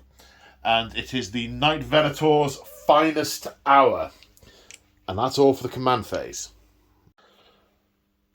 So the cat and mouse phase has begun. So the Lord Aquilor and the Lord Arcanum have ridden the winds of Theric and whizzed all the way over here onto this objective, intent on shooting this guy in the back and getting him to come back, possibly getting a charge off on it. Don't know. He's not the main target at the moment, but stay very far away from that. Nearer that. It's like, we won't last long against that man crusher. We'll last longer against than we will against that mega. And we might just take one of them with us. The Knight Venator has flown up, ready to shoot this guy in the back with lots of big shooty things, and is prepared to charge if necessary to try and finish it off. We're hoping we're going to put some serious hurt into it from here. And if it does die, of course I hadn't accounted for which way it's going to fall. Oh, well, done it now. So, if it does die, we'll be on that objective. The Knight Zephyros, similarly over here, is going to run into the back of that and hack it to death unless it manages to shoot it dead first. This one's been left going, and the Beast Smasher, the Ether Wings are flapping around it, trying to confuse it as much as possible. The Vanguard Raptors have moved. They're going to try and play toe tag with it, pull it out of position, and neutralise it for a good portion of the battle. Let's see if it goes for it. I'll have to see what the other guy's Gargant Brain is doing at that point. So, I think that's all the movement explained. Let's go on to shooting. So first off then, let's start over here. The Vanguard Raptors with Long Strike are firing at this guy, hitting on 2s because their Ether Wings are close by. All hits, no 6s. 2s to wound. All wound. Render -2. Does he want to use Seeing Green? No, I didn't declare it, and he probably doesn't anyway. -2, saves of 6. Oh my word. 1 save, 5 get through, it takes 10 damage. I should have seen green. So it's taken 12 in total. Ooh. Okay. The Knight Zephyr gets 3 shots with the Boltstorm pistol, hitting on 3s. Wounding on 3s. They're all wounded. Save of -1, so saving on 6s. No, 3 get through, which is enough to kill it. Now. Oh, I need my beast dice. Which way is it going to fall? It's toppling backwards. The Gargants win the roll-off, topples backwards, and the Knight Zephyr takes 3 damage as the Gargant collapses onto it. Right. Yeah, I should have backed up and shot it. Lessons learned. Should have backed up and shot it. Okay, so now we come over here. So we're going to shoot the Mega Gargant with these guys. The Mega Gargant is all out defending. It's being shot from all angles. It's being it's sort of putting its vambraces up to its face, going ah. Right, I rolled off camera because of many dice. It has taken 17 wounds. It needs to make 17 saves. So all out defending, so saves are 3+. Let's see how many get through. 2. 2 get through. Goodness me. Okay. This plan hasn't worked. The all-out defense saved it 5. So it's taken... What's that? 18 plus 5. It's taken 23. This means it's got 12 left. Can't do it. Can't do it. Can't do it. Okay, well, ignoring the fact for a minute that we can't do it, the knight Venator is going to shoot it in the back with its bow. Hits twice, wound on 2s because it's his finest hour. What was a rend? Rend's 1, so it's saving on 4s. 1 gets through. 24 damage taken so far. And then the Star Eagle hits it twice. Wounds hit once. And the save is failed. 25 damage taken. No, that's not even enough to do on the charge. No, there is no... Could these guys do it if they all jumped in and the Aetherwing and everyone attacked before the water? I mean, that's not going to happen. That's just not going to happen. Okay, that's a problem for future Paul. And the Lord Aquilor fired at this Man Crusher, not doing no damage, entirely and completely missed. Maybe he was disoriented from the wind's etheric. Maybe the Griff Charger brought him back in a slightly different place to what he expected. So I've thought long and hard. Well, not that long and not that hard. The Lord Aquila is going to charge this Man Crusher. The charge phase. So he needs a 9. Forward to victory. He issue 1 order for free per turn. He's going to issue it to himself. No. It's the Lord Arcanum going to have a go instead.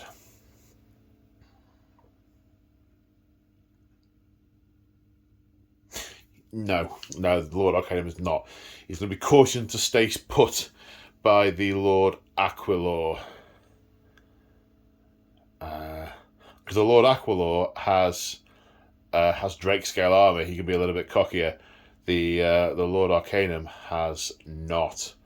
So no charges. So we are in the business of picking which units are going to fight next.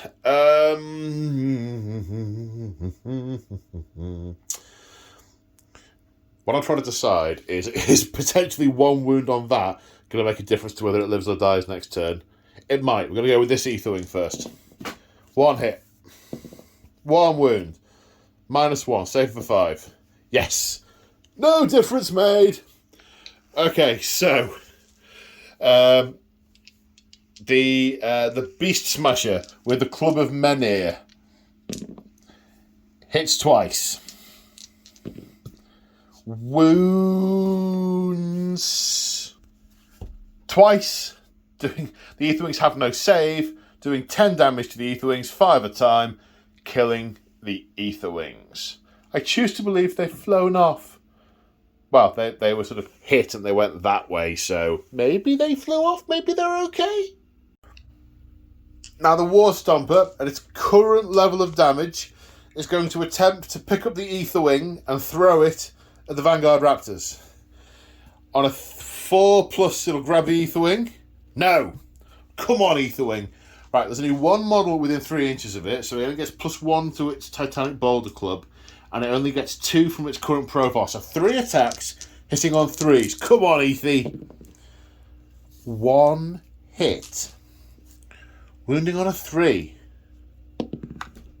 He clipped his wingtip! He hasn't wounded him! Come on, Aetherwing, you can do it! Right, jump up and down. Maybe the Aetherwing is ducking and dodging so much it is going between its legs, and maybe, just maybe, he can stomp on it. He does get +1 though, because they're 3 inches or less, 3 wounds or less. So hitting on 2s. Wounding on 3s. And D3 damage each time. And the poor Aetherwing, in an attempt to dodge left, dodge right, avoid its grip, avoid its Boulder Club, ends up under its foot. And at the end of Astral Templars turn 2, they score 2 points. They are in control of that objective. They are in control of this objective. They have switched to control from the Stormcast Eternals. Now, so it was a gamble on the part of the Gargants letting the Stormcast go first in turn 2. Let's see if it pays off. Let's see if we can take out some of these key units in turn 2 and then mop up what's left. We've only lost a few man crushers. There's plenty more where they came from. It's the I nearly said Overwatch. It's the Unleashing Hell that is the concern. Right, Gargants, turn 2. So we're at the end of the movement phase, mainly because I got overexcited and started moving stuff before summarising the hero phase, but it's not going to make a huge amount of difference. The hero phase, the Lord Aquila used Heroic Recovery, regained a wound. The War Stomper used Heroic Recovery, regained 1 wound. That was the hero phase. The movement phase is a little bit interesting, and there's some smoke and mirrors going on. So this Gargant has moved back over here, ready to take on these two. I think he might take one of them down, but I think he'll die in response. Don't know. Still don't know. The War Stomper has moved up to get as close as he can to these Vanguard Raptors, and then I remembered that relocate was a thing. So, rolled, got a 5. So they have relocated. So there's actually a moderate chance that he might not make that charge. But then again, if he doesn't make the charge, they can't unleash hell. But I just realised I spent most of the command points I wanted for unleashing hell on doing that. Ew. Yeah, mistakes were possibly made. This Gargant spotted this little thing running around as his mate fell over and landed on him, and has come around the corner to try and kick its teeth in, or possibly throw a rock at it first. The Beast Smasher moved as close as it could get to the other Vanguard Raptors, and I relocated, and this unit got a 6. So they've both moved off a fair distance, making the charges quite long. So that is a thing. That is definitely a thing. But we are in the shoot. We must be in the shooting phase now, because that was the end of the movement phase. I don't know which one of these two to throw a rock at, so I'm going to randomise it. 1 to 3, 4 to 6. 1 to 3. So it's going to get thrown at the Lord Arcanum. On a 4, yes. Wounding on not that.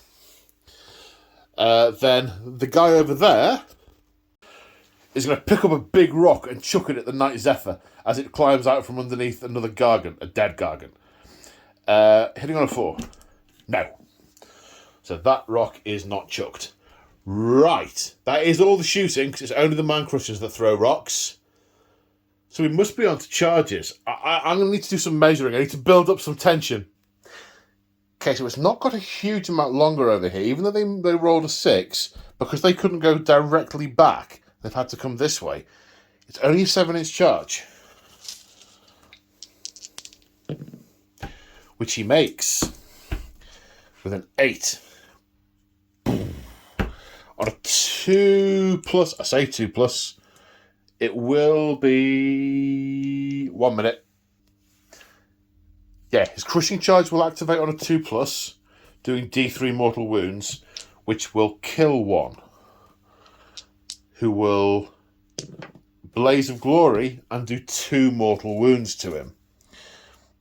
But that's simultaneous with the Unleashing of Hell, which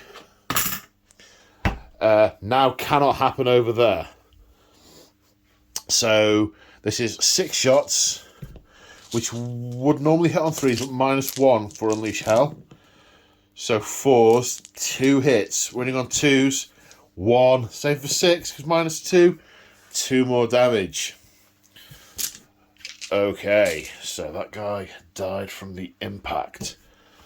Now, over here, we have a 9-inch charge. 8 is a fail. Forward to victory. 9. No command point for the Unleashing of Hell. Yep, that was... Well, it happened. That happened. I must make sure I spend the command point. Right. Charge over here. 10 is in. Again, no unleashing of hell. Oh, hang on. Impact. On a 2+. Yes, D3 mortal wounds for 3. The Knight Zephyros only has 5 wounds. The Knight Zephyros is squished and dies in a not-so blaze of glory. And the impact over here on a 2+ does D3 mortal wounds for 2. Kills 1. Blaze of glory. Yet again, a double 6. Goodness me, 2 more damage taken. And last but not least, over here, this charge, 3 inches. 10. That's made it. Who do you want to put it into again? 1 to 3, 4 to 6. 1 to 3. Since right, yeah, he's definitely got it in for the. It probably smells bad because of the magic. On a 2+, does D3 mortal wounds for 1.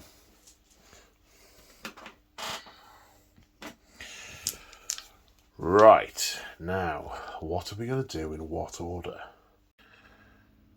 Right, we're going to start with this Man Crusher.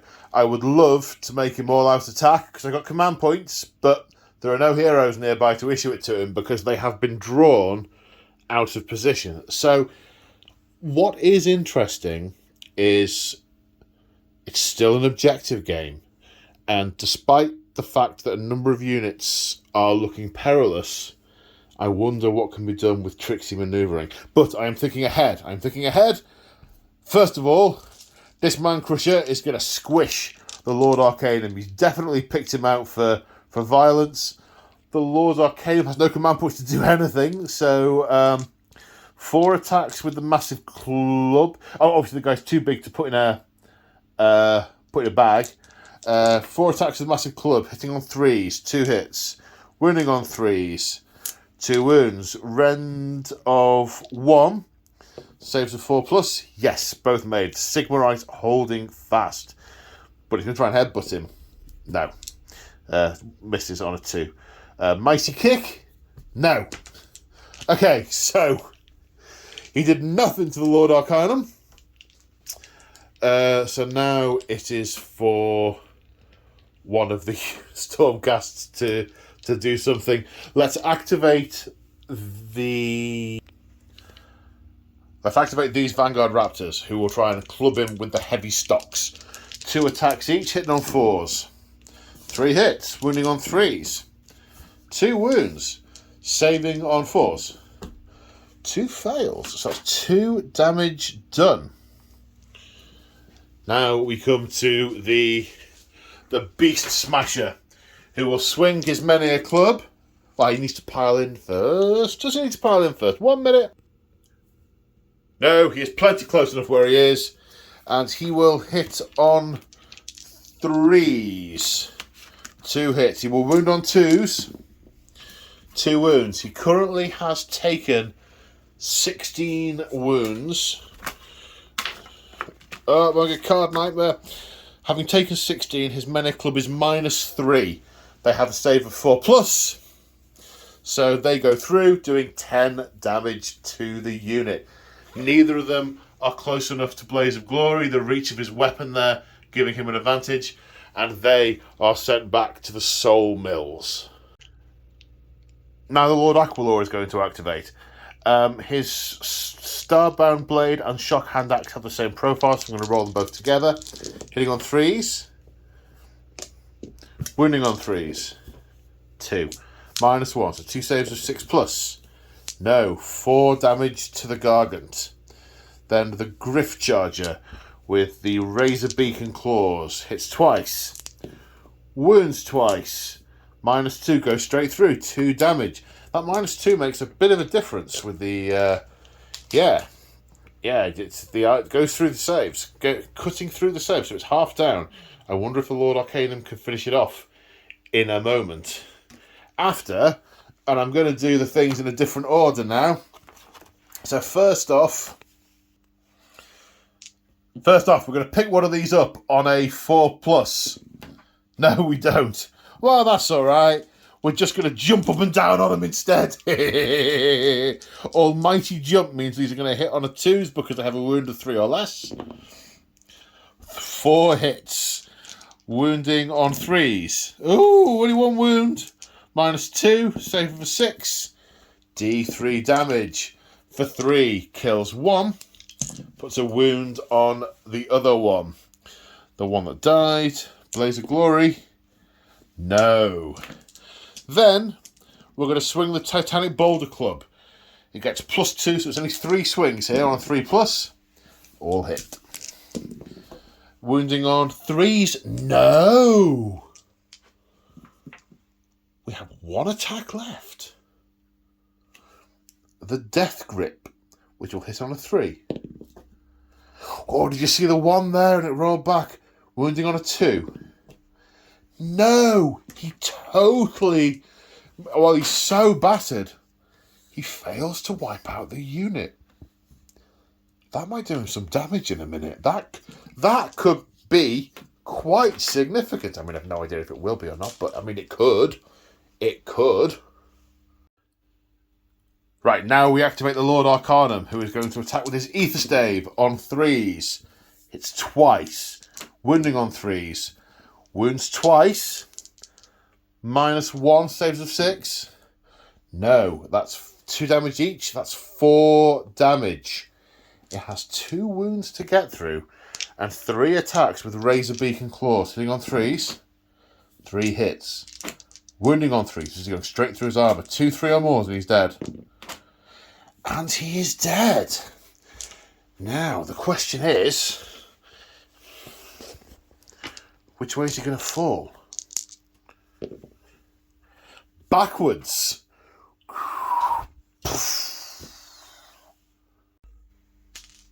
So now we come to Battle Shock. Uh-oh. 2 died this turn. Has a bravery of 7. 2 and 2 is 4. He holds fast. Now at the end of the turn, some objectives are changing hands. Because I've already measured, that Gargant is just 6 inches within that.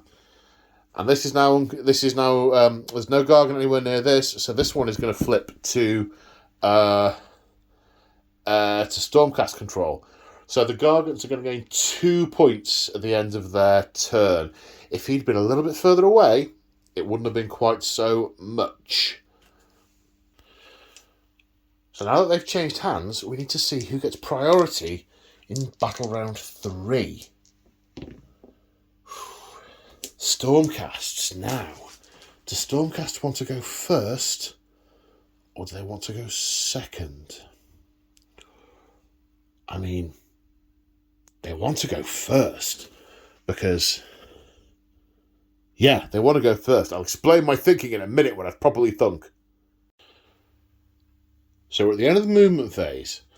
In the command phase, hero phase, whoops, the Lord Arcanum heroically recovered, regained that 1 wound. The Beast Smasher also heroically recovered, regained 2 wounds. The Lord Arcanum cast Wild Form, which is the realm-specific spell, onto the Lord Aquilor, which gives him +2 move and +2 charge. The moves are relevant because they rode the Winds Etheric to come over here, but +2 charge means it's a 7-inch charge to charge that Gargant. He has 5 wounds left. I'm not certain he can do it, but he might. He might also plink a wound off him with his weapon first. And if he dies, then this objective will be controlled at the end of the turn. The Knight Venator has flown in this direction. That guy is the prime and gets an extra shot with his crossbow, which I hadn't realised. So he's going to get 5 shots. Each one that hits is going to be 2 hits. The Gargant has taken 28 damage, which means it has 7 more to get through. Depending on how he does with that, we may be using Special Arrow over here. But we also potentially have 6 more wounds they can do at range. So it's going to be interesting. So that's all the movement done. We are into shooting. So command point is being spent on all-out attack because there are no ether wings nearby. It's the prime, so he can issue it to himself, hitting on 2s. All-out defense by the Mega Gargant. So they've all hit. So that is a total of 10 hits. Winning on 3s. 8 wounds. His armor save after the all-out defense is 3 up. No rend. I guess he just assumed the guy was dead. He fails 4. That's a 32. He has 3. Ooh, 3 more to get to. Now, do I use the super arrow of death? It's on a 3+, it'll do d6 mortal wounds to a monster. But I might not. Oh, oh no, the dilemma. I think he's just going to all-out attack and burn through the... Oh, no. That wouldn't leave a command point for... wouldn't leave... Oh!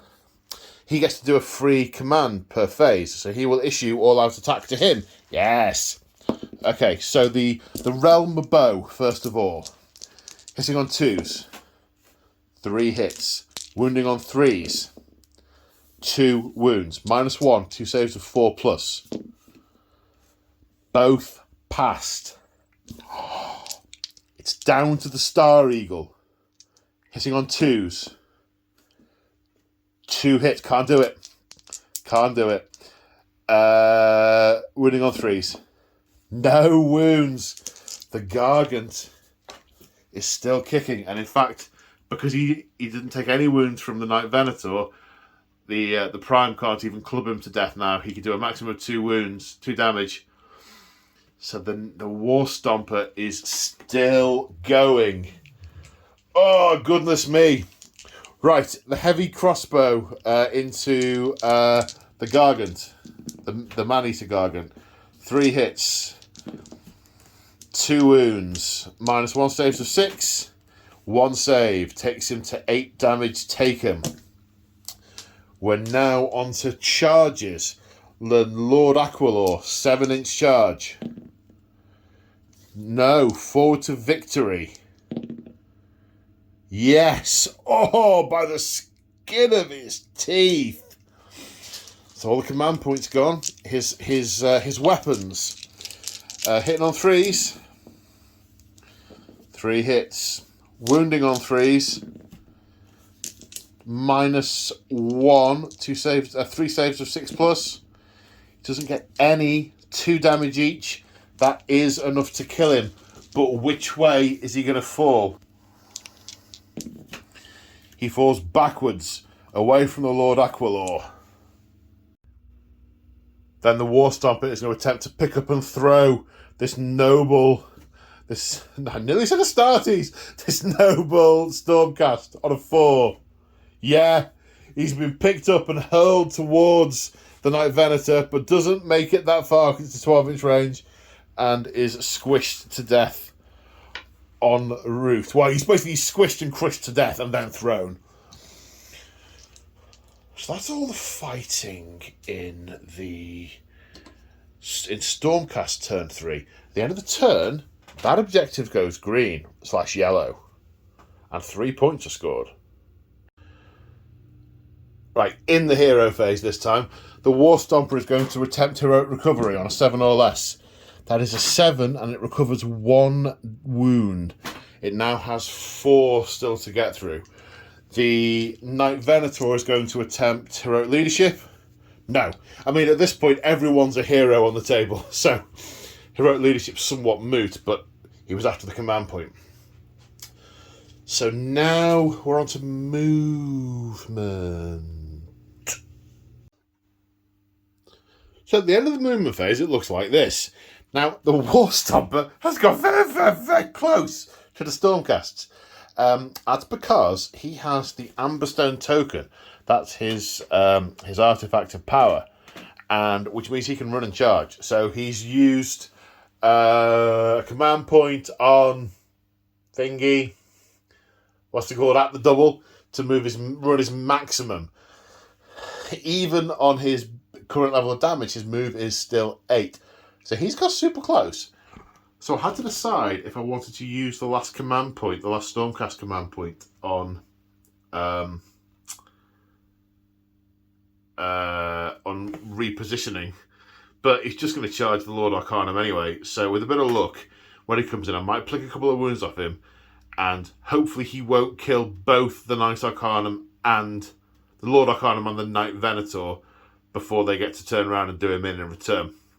And then hopefully he won't fall on them. There's a lot of hopefullys here. A lot of hopefullys. The Beast Smasher is just heading towards where the violence is. He's run as fast as his little legs will carry him. So, there's no shooting. It must be charging. So the War Stomper gets 10-inch charge. And he makes it to here, which is close enough to engage both units. However, on a 2+, he does the impact damage for D3 wounds for 2. So he does 2 wounds to the Knight Vexillor. Do I mean Vexillor? Venator. I hope I haven't been saying Vexillor all game. That's a very different guy with a lantern. But he is unleashing hell.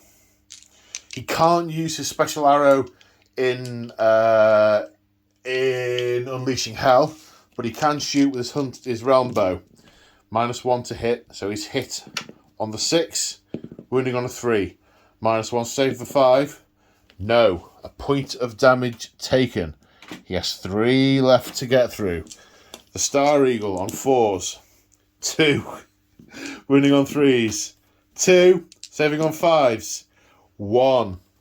2 wounds left to get through, but it is very much his turn first. And I think we are going to attempt the Death Grip and the Titanic Boulder Club on the Knight Venator, and the jumping up and down on the Lord Arcanum and Griff Charger. And we're all out attacking. And with the last command point, the Lord Arcanum is all out defending. Yeah, this is happening. So, 3 attacks with the... There's 2 models within 3 inches of him, so that means there's 2 attacks plus 1 additional attack for the Titanic Boulder Club based on his profile. So hitting on 2s because of all out attack. 3 hits. Wounding on 3s. 1 wound. Rend of 2. The Knight Venator has a 3+ save, so saving on a 5. No, so that's 2 damage from the Titanic Boulder Club. Takes him to 4 damage. He only has 5 wounds. The Death Grip will grab him on a 2+. And wound him on a 2+. With -2, he needs to save it on a 5. Which he does. The Sigmarite holds firm. He is not shattered to 1,000 pieces and arcs of lightning and stuff. But he is going to attempt to jump up and down, which does have a 3-inch range, so he can get to it from there.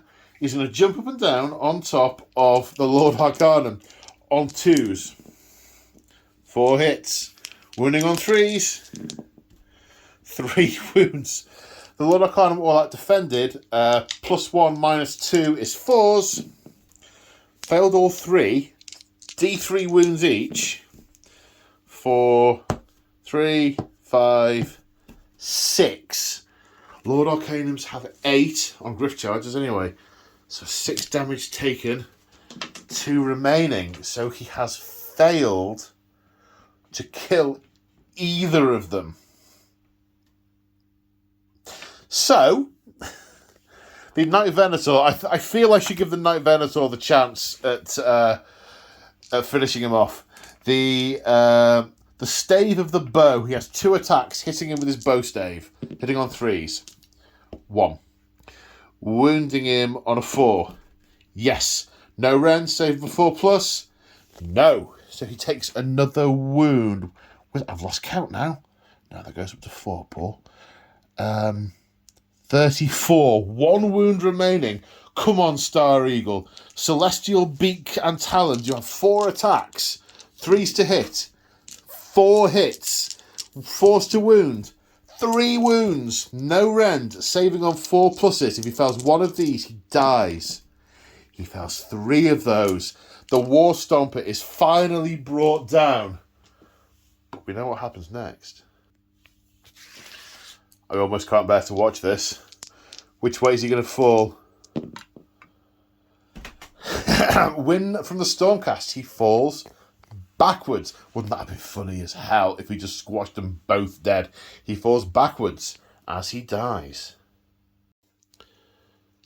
So at the end of Sons of Behemat turn 3, they gain 1 point for the 1 objective held. These others, of course, remain in the Astral Templars' hands until taken away by a Gargant. 1 lonely Gargant. Let's see who has priority for Battle Round 4. It's the Gargants. What to do, what to do, what to do. So at the end of the movement phase, well, not quite the end of the movement phase, I misspeak briefly. So the Beast Crusher, Beast Smasher, is too stupid to realise his thing's being picked apart, so he's not going for objectives. He just wants, that needs to die. It's enraged him. He wants it dead, and it's right in front of him. He heroically recovered a wound. The Lord Arcanum heroically recovered 2 wounds in the hero phase, and that was all that was done in the hero phase. He's just moved to here.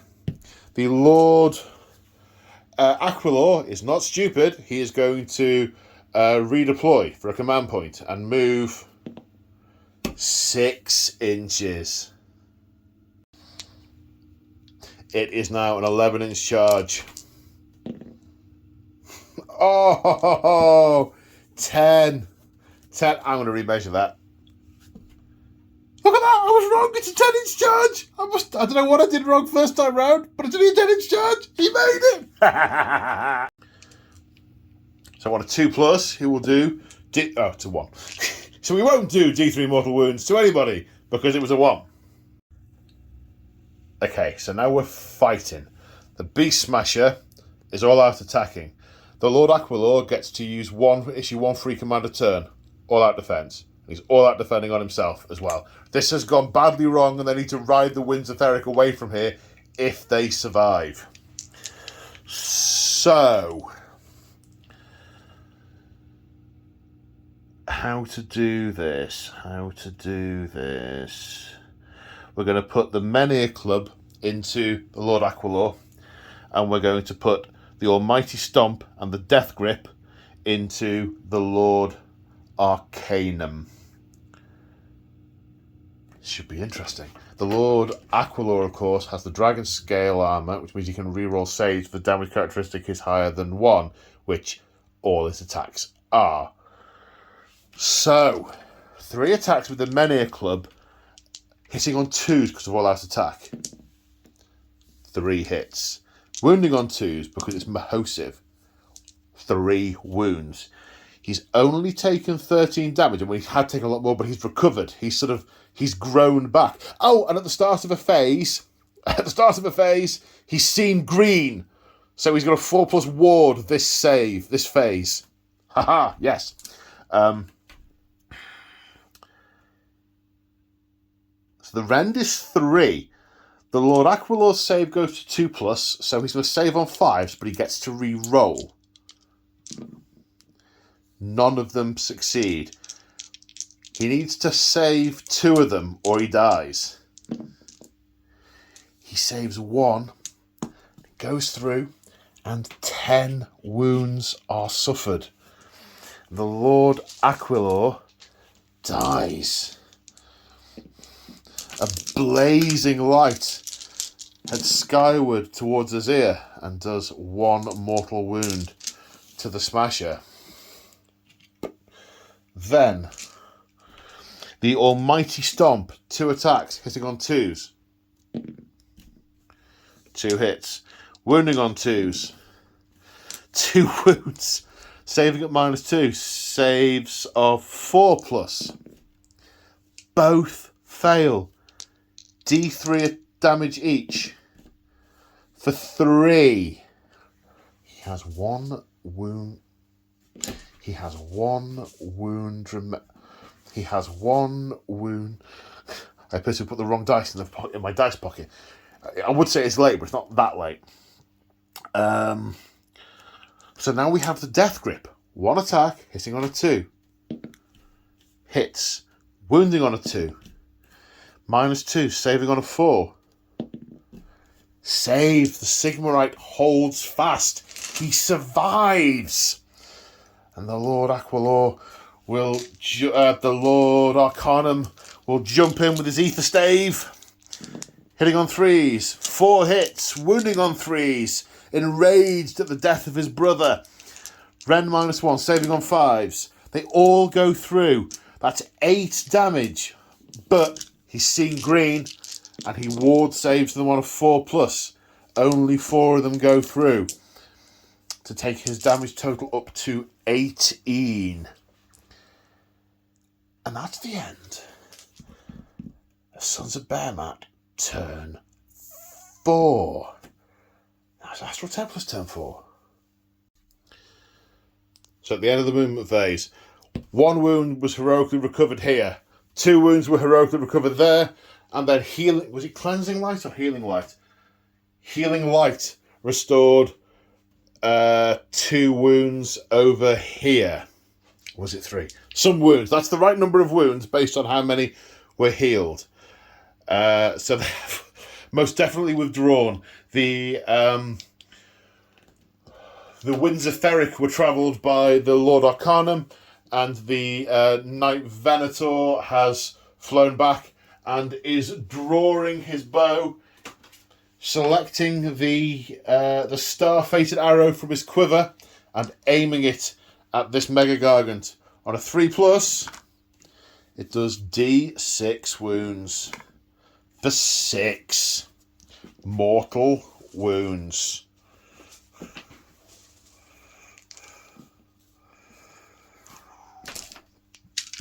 And that's the end of Astral Templars turn 4, and this objective turns yellow. Giving the Astral Templars 4 more points, taking the score as we go into turn 5 to 9 points to the Astral Templars, 8 for the Sons of Behemat. And the Astral Templars... No, I'm talking cobblers. I'm talking complete cobblers. 1 minute! This Mega Gargant very much controlling that objective, which makes the score 8 all. Now, if in some way the Mega Gargant can get onto another objective and kill the model on it, then it probably won't be a draw, because he'll just use the Winds of Theric to fly onto another one. We shall see. Who's going to go first? It's a tie, which means the Sons of Behemat go first, because they went first in turn 4. So, yep.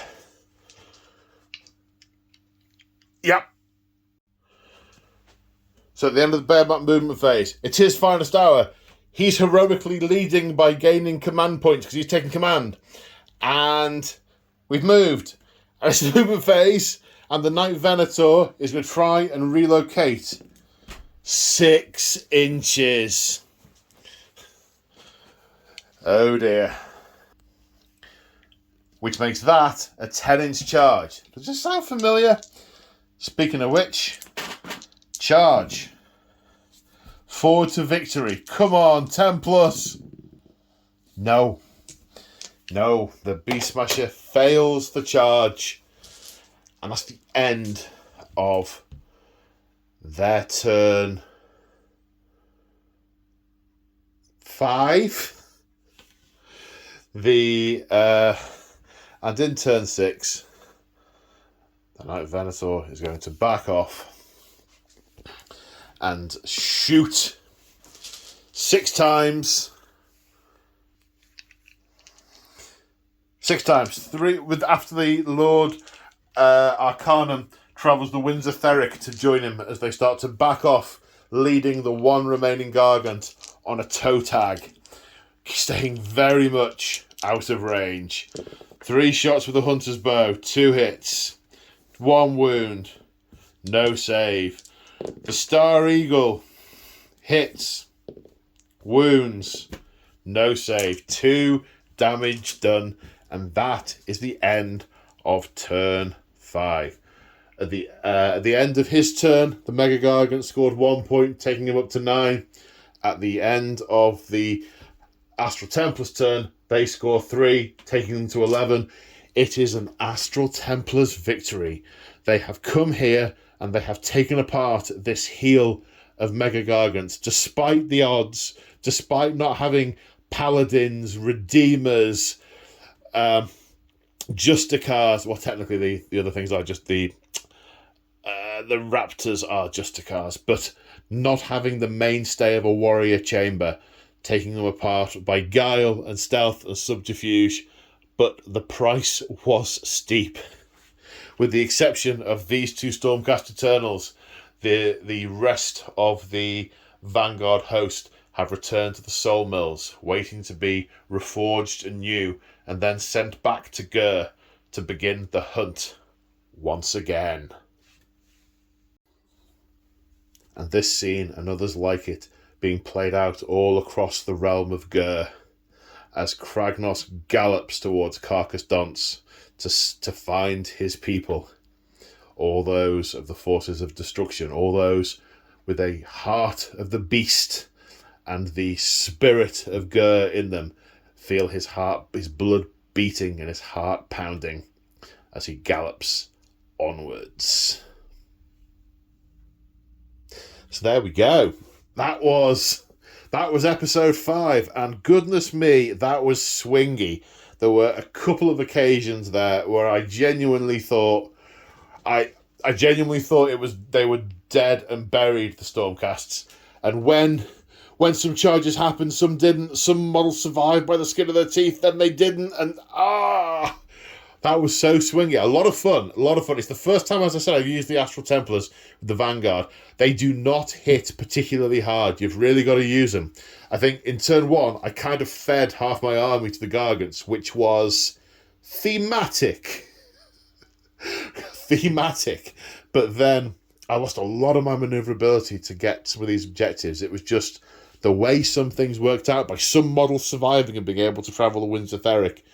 And very close. 11-9. Very, very close. Well, I hope you enjoyed that. I certainly did. This is the first game of Solo Hammer I've done in a very, very, very long time, and I really enjoyed it. So I hope you did too. And stay tuned and join us for episode 6, when Kragnos encounters Godrak, the Hand of Gork.